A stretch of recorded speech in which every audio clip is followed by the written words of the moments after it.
हनुमान जी के परिवार के कार्यक्रम में मैं शामिल होने आया हूँ। 13वीं का कार्यक्रम है। इनके परिवार के बीच में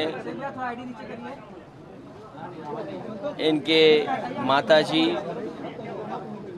और पिता कुछ वर्ष पहले नहीं रहे, जिसके कारण ये कार्यक्रम भी नहीं कर पाए।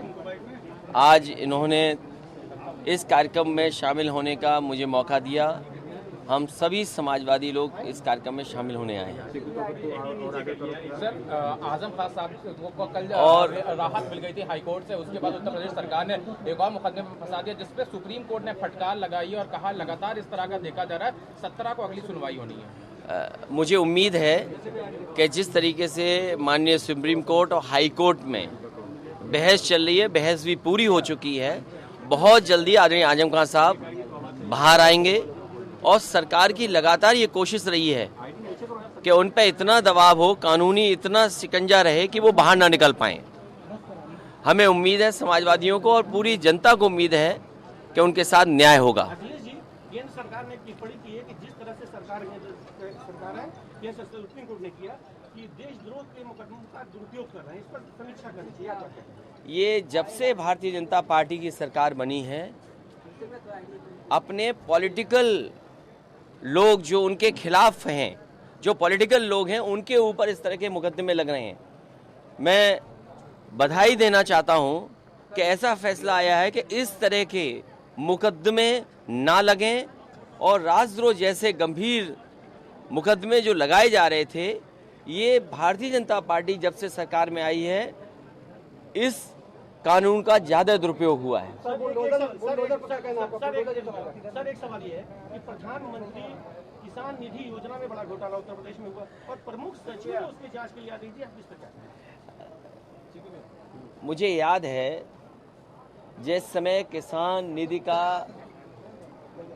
फैसला लिया गया था, सरकार नहीं चाहती है किसानों को सभी को मिले। जिस समय योजना बनी थी वो सभी किसानों की मदद के लिए योजना बनी थी, क्योंकि इनके पास बजट नहीं है। ये सभी किसानों को नहीं देना चाहते हैं, इसीलिए समय समय पर ये जांच कराते हैं, जिससे इनका बजट ज्यादा खर्च ना हो। सर, पूर्वांचल एक्सप्रेसवे पे चलकर आए और एक ट्वीट भी आया है कि वहाँ रास्ते में गड्ढे हैं, तो क्या कहना चाहिए? हमारे एक साथी ने बुलडोजर की बात की। कानपुर देहात में एक गरीब अपना काम करने गया, मजदूर सब्जी बेचने गया। जब घर लौटा तो उसका बुलडोजर से घर तोड़ दिया गया।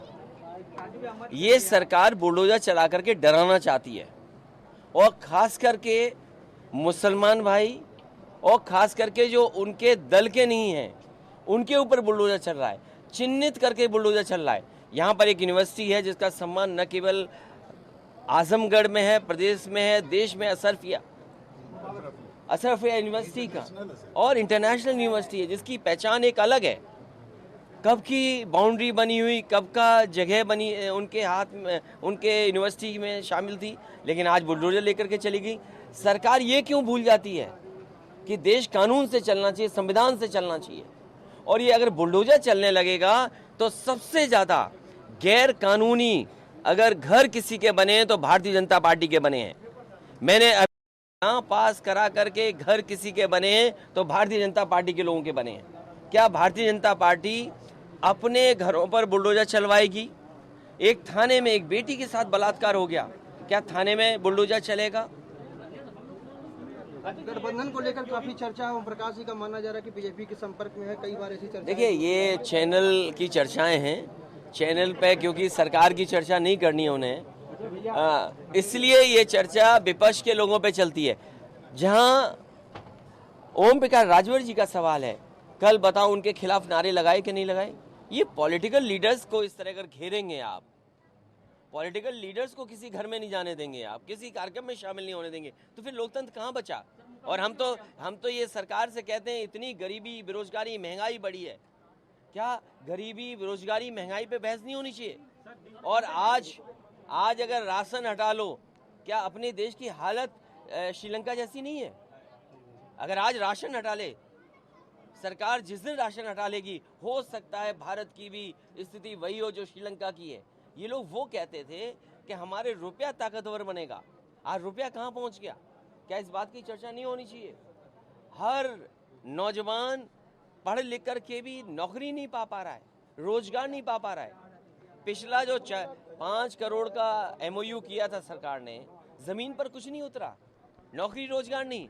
अगला तैयारी चल रही है कि एक और आयोजन होगा जिसमें MOU साइन होंगे, फिर सपना दिखाया जाएगा। सरकार ये बताए कि पिछले MOU की कितना पैसा ज़मीन पर आया है।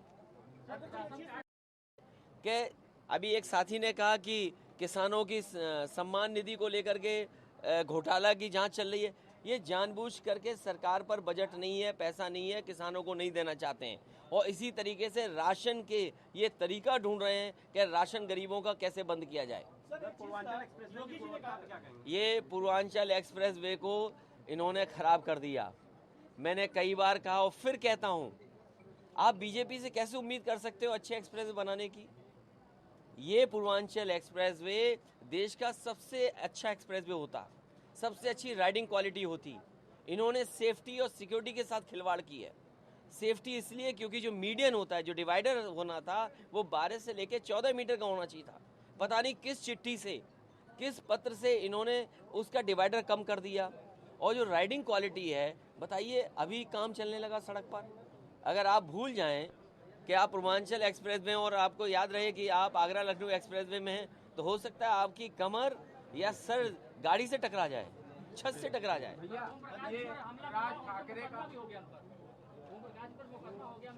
देखिए, सरकार उनकी है, बीजेपी की सरकार है, न्याय नहीं मिलेगा।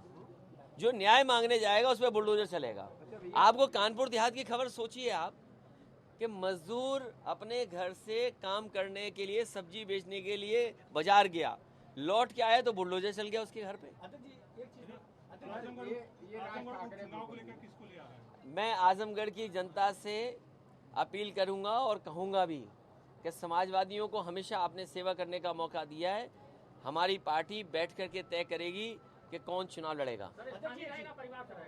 ये अभी विचार होगा, अपने कार्यकर्ताओं से पूछ करके, और आपसे भी राय ले लूंगा। राज ठाकरे का एक्शन आ रहा है और खासतौर पे उत्तर प्रदेश में बीज भोजन। देखिए, वो विवाद बीजेपी जानती है कि कौन से विवाद को स्पॉन्सर करना है। बीजेपी ये जानती है कौन से विवाद को फाइनेंस करना है। ये नए तरह की राजनीति है कि बीजेपी हर जगह रहना चाहती है। ये बीजेपी ने जानबूझ करके समाज में कैसे नफरत फैले उस दिशा में जा रहे हैं, और जानबूझ करके लोगों के बीच में और खासकर मुसलमान भाइयों के बीच में डर पैदा हो, इसलिए ये इस तरह के काम कर रही है। सुप्रीम कोर्ट के तमाम फैसले हैं जिसमें ये कहा गया है कि पुरानी चीज़ों से छेड़खानी नहीं हो सकती। क्या उन कानून को भी बीजेपी नहीं मानेगी? और हम तो कोर्ट से अपील और निवेदन कर सकते हैं कि कोई ऐसा काम ना हो, ऐसा फैसला ना हो जिसमें खाई पैदा हो। कुछ लोग इस समाज में बैठे हो जो खाई पैदा करना चाहते हैं। महंगाई को लेकर विपक्ष नजर नहीं आ रहा है। लोग, अरे हम आपके सामने खड़े हैं। सड़क पे उतरने की बात। क्यों भाई, सड़क पे क्यों उतरना है? अभी 1 महीना पहले क्या हम लोगों ने नहीं कहा महंगाई मुद्दा है, बेरोजगारी मुद्दा है? अरे आप अपने चैनल पे भी थोड़ा गर्म करिए। आप दूसरे मुद्दे ज्यादा गर्म मत करिए। यूक्रेन की लड़ाई मत दिखाओ। यूक्रेन की लड़ाई से कोई लेना देना नहीं है। और आपको सवाल ये उठाना चाहिए, मुझे नहीं लगता कि कहीं भी सरकारी खरीद आजमगढ़ में हुई होगी गेहूं की। ये गेहूं आड़तियों के माध्यम से देश की 5 कंपनियों ने पूरा गेहूं खरीद लिया। और जब अभी आटा खरीदोगे आप, तब भाई हम तो पिसा के खा लेते हैं गेहूं। हमारा गांव है, हम तो गांव से गेहूं मंगा करके पिसा के गेहूं खा ले। जो लोग शहर में रह रहे हैं, शहरी आबादी है, जिन्हें आटा खरीदना पड़ेगा, आप देख लेना दुगनी कीमत में आपको आटा खरीदना पड़ेगा। और ब्रेड अभी महंगी हो गई होगी आपकी, और बिस्किट महंगे होने जा रहे होंगे। नमस्कार, मैं हूं मानक गुप्ता। अगर आपको हमारा ये वीडियो पसंद आया हो तो इसे लाइक और शेयर जरूर करें, और हाँ, हमें सब्सक्राइब और फॉलो करना ना भूलें ताकि आप देश और दुनिया की कोई खबर मिस ना करें। तो जुड़े रहिए हमारे साथ और देखते रहिए News 24।